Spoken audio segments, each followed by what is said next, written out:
முன் தோன்றா காலத்தே முன் தோன்றி மூத்த மொழி தமிழுக்கும் வீர நிறைந்த தமிழ் மண்ணுக்கும் என் முதற்கண் வணக்கத்தை தெரிவித்துக் கொள்கிறேன். அனைவருக்கும் என் அன்பு கலந்த வணக்கம். என் பெயர் ஸ்ரீ ரக்ஷிதா.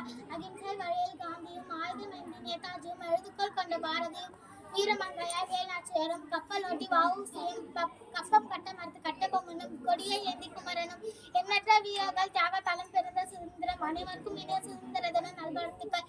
இன்று ஆகஸ்ட் 15 நமது 78வது சுதந்திர தினத்தை கொண்டாடுகிறோம். இந்திய திருநாடு 1947ஆம் ஆண்டு ஆகஸ்ட் 15ஆம் தேதி நமது 78வது சுதந்திர தினத்தை கொண்டாடுகிறோம். நமது சுதந்திரமானது எளிதாக கிடைக்கவில்லை. உதிரத்தாலும் உயிர் தியாகத்தாலும் கிடைத்தது. அந்நிய ஆதிக்கத்தில் அடிமைப்பட்டு இருந்த நாம் இன்று அச்சமின்றி வாழ்வதை நம் தியாகியால் பெற்றுக் கொடுத்த சுதந்திரத்தால் தான்.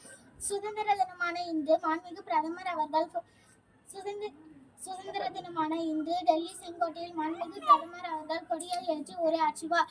முப்படைகளின் அணிவகுப்பு, பல்வேறு சாகச நிகழ்ச்சிகளும் பல வகையான கலை நிகழ்ச்சிகளும் நடைபெறும்.